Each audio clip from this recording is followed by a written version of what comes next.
começando mais uma edição do Hora Extra e neste programa você confere os seguintes destaques.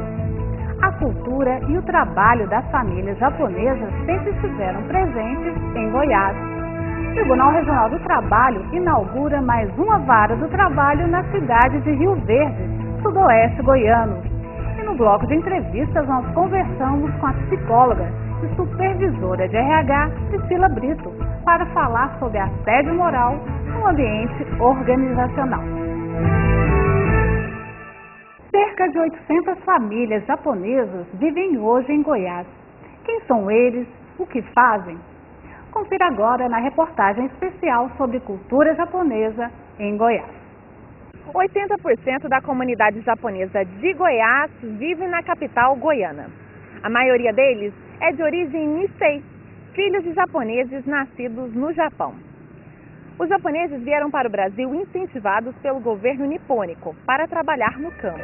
A cultura japonesa criou sua identidade através da cozinha, que é considerado por dar importância ao sabor dos alimentos, qualidade dos ingredientes e apresentação. Outro destaque é o taiko, um instrumento de origem japonesa que exige precisão e disciplina. A palavra taiko pode ser traduzida por grande tambor, que significa também mensagem de boa sorte. O taiko é usado em cerimônias religiosas, festividades e shows artísticos. Antigamente, o tambor era considerado um dos símbolos da comunidade rural japonesa, pois se dizia que o limite da aldeia era determinado não só geograficamente, mas também pela distância que o som da batida era ouvido. De origem Nisei, o presidente da Associação Nipo-Brasileira de Goiás, ANBG Kaikan, Carlos Momozeki Suguri, veio para Goiânia em 1976, iniciando seu trabalho na agricultura, assim como a maioria da população japonesa. Hoje, Carlos Suguri se tornou um bem-sucedido empresário do ramo imobiliário e é proprietário da construtora Cerca. Bom, as principais atividades hoje em Goiás, do desenho japonês, está muito concentrado, principalmente em Goiânia, na área médica, certo? Aqui em Goiânia tem vários, em todas as especialidades praticamente, existem descendentes japoneses, né? E também na área de engenharia, tem bastantes integrantes da colônia japonesa na área de engenharia também, e no comércio, de maneira geral. A preservação da cultura e costumes é importante para a comunidade? Sim, é bastante importante. Inclusive a gente promove alguns eventos, né, anual, em nome da preservação da nossa cultura, e atualmente o evento mais importante relacionado à nossa cultura é o Bon Odori, que acontece todo ano, né, e já inclusive faz parte do calendário cultural do município. Certo? Então, na medida do possível, a gente sempre tenta preservar alguma coisa da nossa cultura.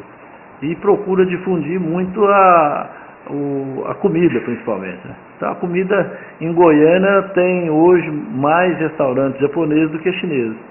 Entendeu? Então, é isso, através da comida também a gente divulga a nossa cultura.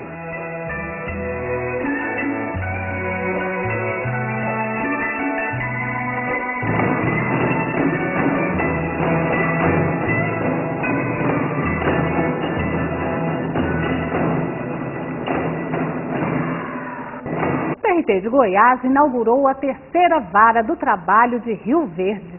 O município é um dos que mais crescem no país. Só no ano passado, as duas varas do trabalho de Rio Verde receberam mais de 5.000 ações. A criação da terceira unidade irá desafogar o trabalho incessante de magistrados e servidores que trabalham na jurisdição integrada por 8 municípios. Rio Verde é o retrato do Brasil do interior que está dando certo. Situada na região do sudoeste goiano, distante 220 quilômetros da capital, a cidade tem 164 anos de fundação. A história recente tem sido generosa com o município, que se transformou num dos principais polos do agronegócio do país.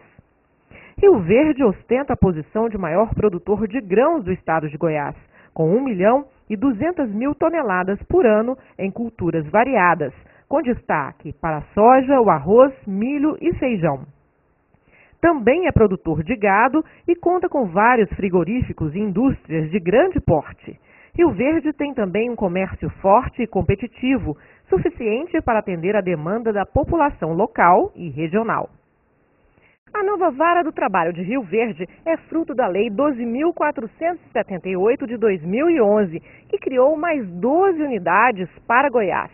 Durante a inauguração da terceira VT de Rio Verde, também foram comemorados os 25 anos de instalação da primeira Vara do Trabalho aqui no município. Durante a cerimônia de inauguração da terceira Vara do Trabalho de Rio Verde, o presidente do TRT, desembargador Mário Botazo, disse que a jurisdição de Rio Verde tem atendido agora uma necessidade diante da grande demanda pela justiça do trabalho na região. Nós tivemos aqui mais de 5 mil ações, quase 5 mil ações no ano passado, com 2 varas apenas. Por isso a Lei 2.478 do ano passado criou a terceira vara aqui de Rio Verde e é por isso que essa instalação acontece agora. Porque é necessário que o Judiciário seja capaz de responder à demanda da sociedade. E o Judiciário Trabalhista de Goiás se caracteriza por isso. Nós recebemos no ano passado cerca de 70 mil processos em todo o estado e entregamos 70 mil soluções, né? que é o que fez Rio Verde. E para que nós possamos manter esse ritmo, manter essa marcha, ou seja, para que nós possamos entregar a solução, então precisamos de mais braços, precisamos de mais juízes, precisamos de mais servidores, e este é o porquê da criação da terceira vara de Rio Verde. Evidentemente, isso está ligado a esse momento de exuberante crescimento que Rio Verde vive, o que justifica e o que, eu digo mais, até impõe mesmo a instalação dessa terceira vara. Eu acho que é importantíssima a terceira vara, porque como o próprio presidente falou, as 2 varas aqui estão saturadas de processos. São mais de 6 mil processos que inviabilizam a celeridade processual, a prestação jurisdicional mais eficiente para a comunidade em geral, que representa não só Rio Verde, mas dezenas de outros municípios, né, que constantemente estão crescendo cada vez mais. Era uma junta, hoje virou, e a cidade está crescendo muito. A terceira vara ainda assim vai ajudar no desafogo das outras 2. Na verdade, há tempos nós estamos com uma sobrecarga de trabalho além daquilo que seria normal para cada vara do trabalho. Uma média normal seria de 1.500 processos por vara. Hoje as varas do trabalho daqui, cada uma tem aproximadamente 13 mil processos, ou seja, o dobro da média que seria o normal. E no próximo bloco, a psicóloga e supervisora de RH, Priscila Brito, fala sobre assédio moral organizacional. Voltamos já.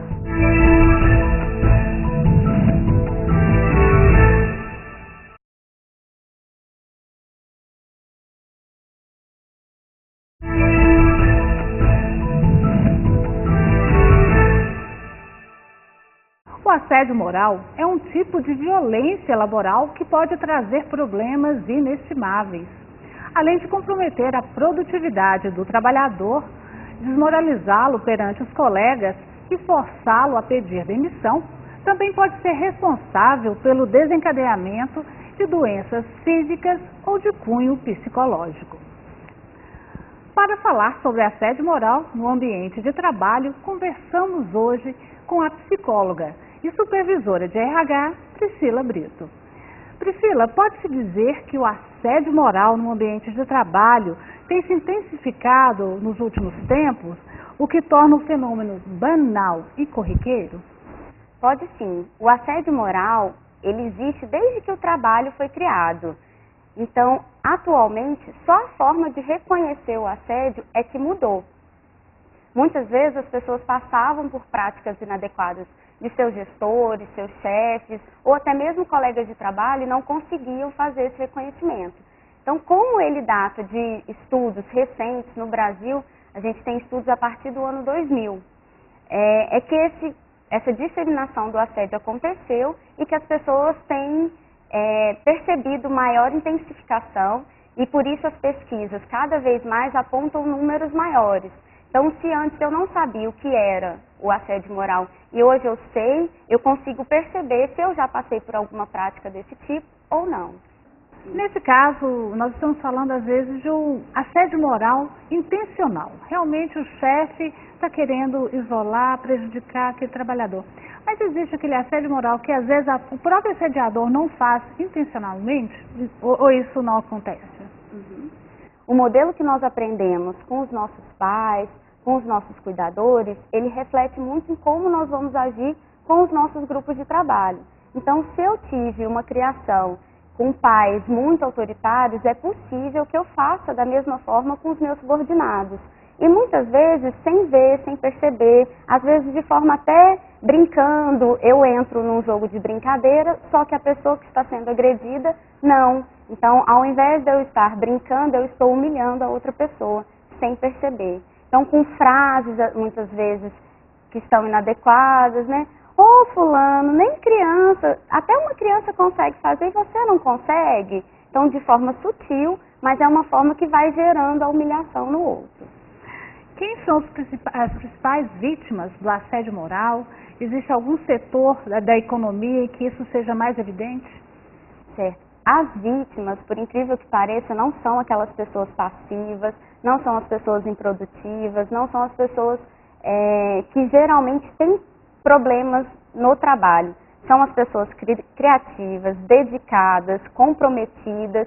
Elas não gostam dessa tirania, mas muitas vezes eles são submetidos a ela por representar uma ameaça a um colega de trabalho ou mesmo um chefe, porque muitas vezes ele já é líder dos colegas, mesmo sem exercer essa função. E as pessoas passam a seguir essa pessoa e o chefe ou um colega de trabalho vai tentar uma estratégia para minimizar essa observação a essa pessoa, porque uma hora ou outra ele pode assumir o posto dele. Então, uma pessoa que era o meu subordinado pode vir a ser o meu chefe, ou o meu colega de trabalho vir a ser o meu chefe. E por que não essa oportunidade ser minha? Então, começa a bombardear essa pessoa com situações de assédio moral. E o setor da economia, né, que mais a gente percebe o assédio moral, é o setor público, por incrível que pareça. Por quê? A gente não pode, geralmente, demitir as pessoas que fazem parte da nossa equipe e que provocam esse tipo de assédio, porque eles são concursados e tudo mais. Mas outras esferas da economia a gente já tem. Então, nos call centers, isso é muito comum. Em lojas de atendimento também acontece. Mas eu não posso dizer qual é o setor mais influenciado pelo assédio moral ou que mais recebe o assédio moral. Até porque não tem pesquisas que apontam esse foco. Você falou há pouco que o assédio moral pode afetar em muito psicologicamente esse trabalhador. Quais seriam os aspectos principais dessa dificuldade desse trabalhador no ambiente de trabalho? Então, como eu falei da autoestima, esse é um dos pilares que nos mantém trabalhando tanto adequadamente no nosso ambiente de trabalho, como também nas atividades laborais de casa, né? Então, o cuidado da família, o cuidado do esposo, dos pais, de quem convive com a gente. E no momento que a gente sofre um assédio moral no trabalho, isso reflete também nas outras esferas da minha vida. Então pode ser que eu comece a ter relações ruins com a minha família, com as pessoas que eu encontro na igreja, em outros locais que não são somente o trabalho. Então eu posso começar a ter desânimo, posso começar a me sentir inseguro, posso começar a perder o sono, a ter tremores, porque aí já vai do psicológico para a saúde física mesmo. Então, as tentativas de suicídio, elas são que culminam os assédios morais. Então, quando eu não tenho coragem de falar o que eu estou passando, geralmente eu saio da empresa ou eu opto por ações que vão prejudicar a minha saúde. Então, geralmente, esse medo de falar pode prejudicar muito a forma como eu vou agir na sociedade. Certo. Nós vamos para um rápido intervalo e voltamos já. Hoje falando sobre assédio moral no ambiente de trabalho. Não saia daí.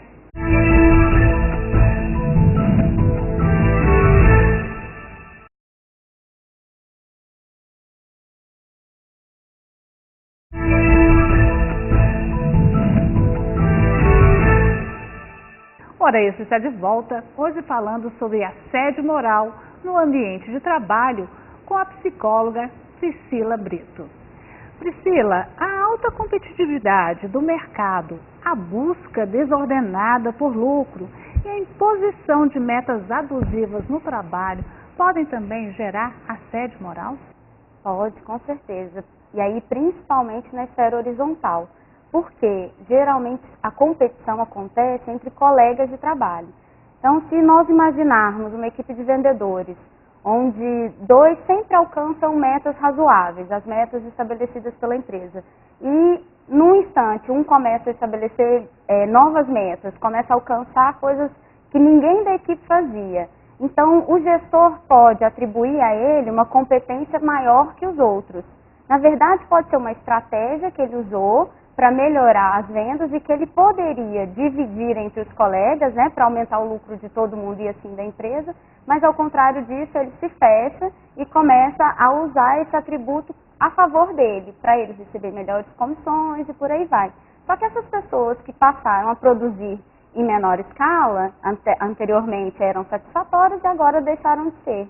Eles passam a isolar essa pessoa ou se sentir menosprezada, essa outra pessoa começa a ser o centro das atenções e eles ficam de lado. Então, é uma inveja que pode ocorrer, pode causar danos tanto ao outro quanto a gente mesmo. Então, se eu não consigo vender, eu também vou ser menosprezado pelo chefe. E se eu encontrar um gestor com perfil de agressor, aí é que o assédio moral vai se estabelecer mesmo. Porque provavelmente eu vou me sentir culpado por não conseguir fazer aquilo que o meu colega faz. Nós hoje vivemos num mundo muito individualista. Inclusive as relações de trabalho também, cada um por si. Então não há um ambiente de muita cooperação. Isso afeta também, esse individualismo vivenciado pelas pessoas, afeta e pode proporcionar também esse ambiente favorável ao assédio moral? Afeta porque a partir do momento que eu sou mais eu, não me importo com o que o outro faz, pensa ou sofre, eu me torno indiferente a ele, eu começo a priorizar apenas as coisas que eu quero. Então, as coisas que ele faz e que eu não gosto, começa a bombardear, ou começa a causar mentiras mesmo, ridicularizar essa pessoa. Pra quê? Tá querendo aparecer pra quem? Você vai fazer o quê pro seu chefe? Então, começam piadinhas, ridicularizações que não contribuem com uma boa relação de trabalho. Bom, a gente já comentou um pouquinho sobre a imposição de metas exacerbadas no ambiente de trabalho. Porque isso também é uma forma de assediar o trabalhador no sentido vertical, do chefe para o trabalhador, forçá-lo a ter um comprometimento com a empresa ou um desgaste emocional muito grande. Isso também é assédio moral, não é? Também é assédio moral. Então, além de existir do chefe para o subordinado, existe entre os colegas e pode haver ainda o inverso, quando grupos de trabalho se reúnem para tirar um chefe. Então, eles começam a a deixar esse chefe em situações constrangedoras. Então, começam a ridicularizar o chefe, começam a não atingir as metas estabelecidas por ele, porque ele é ruim, porque ele isso, porque ele aquilo, e provavelmente um novo chefe vai surgir dessa equipe. Então, ele acontece tanto de cima para baixo, que é o mais comum, como de baixo para cima, e nas laterais também. Então, todos os focos pode existir o assédio moral. O que a empresa precisa fazer é cuidar para diminuir esse foco. Bom, essa exigência exacerbada de metas também pode causar o que se chama de síndrome de Burnout. É uma reação ao estresse ocupacional exacerbado, exagerado. O que seria isso? Na verdade, o burnout é exatamente eu perder as forças. É como se eu tivesse uma chama e ela desligasse. Se fosse possível, né, a gente apagar e acender uma pessoa, seria o que a gente chama de burnout. Porque a pessoa não consegue mais. Então, eu já aguentei por vários dias, vários meses, as situações de assédio. Estou cansada, não consigo falar para ninguém, não tenho mecanismo de defesa suficiente para chegar no RH e dizer o que eu estou sofrendo e ver se isso vai ter consequências para esse gestor que está me agredindo ou para esse grupo de trabalho. Chega um tempo que o meu corpo já está pedindo alguns dias de afastamento, então o absenteísmo já está acontecendo, a minha produtividade já não é a mesma, mas aí, num período, eu acabo. Então é como se eu não conseguisse levantar da cama, eu não consigo mais ver as pessoas, eu começo a ter medo delas, começo a ter medo até das reações do carro que passa, se eu pensar em alguma coisa que está relacionada ao meu trabalho, eu choro. Então, o burnout é exatamente eu acabar as pilhas. Eu não consigo me levantar dessa situação. E aí sim, precisa de uma ajuda psicológica, provavelmente com fármacos, para que eu saia dessa situação. É grande geradora de depressão. E é a síndrome que nós vamos sofrer aí pelos próximos 20 anos, segundo as pesquisas. Então, tem muito burnout aí e a gente precisa tomar conta e cuidado com os nossos funcionários. E o que as empresas precisam fazer para evitar, para combater o assédio moral? Primeiro, a gente precisa elucidar esses funcionários a respeito do assédio moral. Muita gente ainda não sabe que já passou ou que passa por situações de assédio, como a gente falou. Então, primeiro, mobiliza essa equipe, faz um seminário sobre assédio moral para explicar quais são as práticas, né, como identificar. E depois de feito isso, abre um canal de voz, por exemplo, na empresa, para permitir que os funcionários procurem uma pessoa ou um setor que possa de fato ajudar. Então, que vai apurar os fatos que ele passou e que vai chamar esse gestor agressivo ou essa pessoa, esse grupo que promoveu a agressão, o assédio, para poder tentar uma mudança de comportamento. Vai propor essa mudança, claro, com o tempo, porque ninguém muda da noite para o dia, mas vai mudando aos poucos. Nesse sentido, se eu estabelecer essa mudança e a mudança ocorrer, ótimo, é sinal que a minha empresa pode estar diminuindo os focos de assédio moral. Mas se não diminuir, se essa pessoa continuar com os comportamentos inadequados, então vale a empresa demitir essa pessoa, tirar ela do quadro, porque não é a prática aceitável para o mundo do trabalho. Então, é melhor perder uma pessoa do que, de repente, sofrer uma ação por assédio moral. Você é supervisora de RH. Hoje, você poderia dizer que a gestão de pessoas, os RHs já estão preparados para enfrentar essa questão do assédio moral? Os RHs das empresas, os departamentos que lidam justamente com a administração de pessoal? Nem sempre. Por quê? Pode ser que o assediador esteja no RH. Então, é uma situação um pouco mais delicada. Mas é quem está lá pelos funcionários. Então, eu preciso recorrer a alguém. Eu vou ter que recorrer àquela pessoa de maior confiança. No RH é o melhor lugar do que se eu for para um serviço de transporte, às vezes, outro serviço que não tem a especialização na área de lidar com pessoas. Então, é importante procurar, mas ainda não estamos totalmente preparados para essas ações, infelizmente. Mas é um caminho, a gente precisa percorrer. Sim. Certo. Eu conversei com Priscila Brito, que é psicóloga e supervisora de RH sobre assédio moral no ambiente de trabalho. Priscila, muito obrigada pela sua presença aqui no Hora Extra. Eu que agradeço o convite e coloco a todos, né? É muito importante a gente observar o nosso ambiente de trabalho para que não sejamos vítimas de assédio moral. É importante a gente olhar para o nosso gestor, para o outro, mas principalmente para os nossos próprios comportamentos. Porque eu posso estar, de alguma forma ou de outra, assediando os meus colegas. Então, se eu diminuo essas ações em mim, é possível que isso reflita também nas ações dos outros.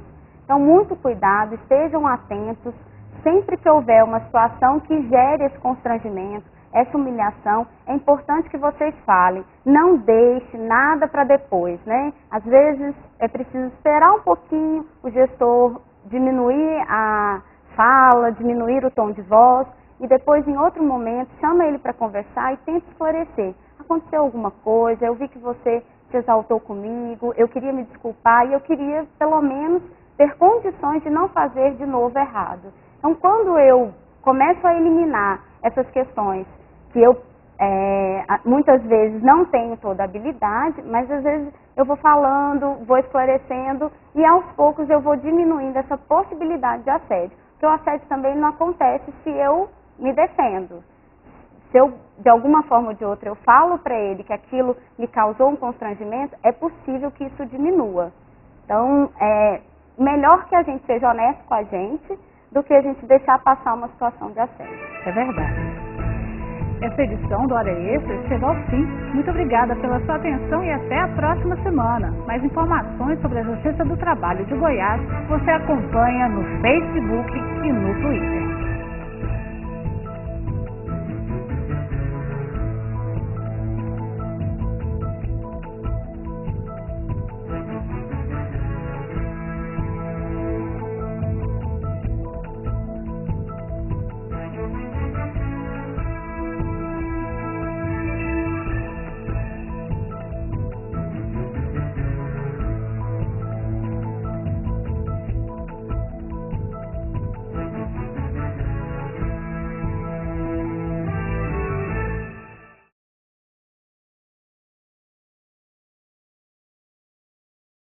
No programa Hora Extra desta semana, você confere os seguintes destaques. A cultura e o trabalho das famílias japonesas sempre estiveram presentes em Goiás. E o Tribunal Regional do Trabalho goiano inaugurou mais uma vara do trabalho na cidade de Rio Verde, sudoeste do estado. E no bloco de entrevistas, nós conversamos com a psicóloga e supervisora de RH, Priscila Brito, para falar sobre assédio moral no ambiente organizacional. Você não pode perder.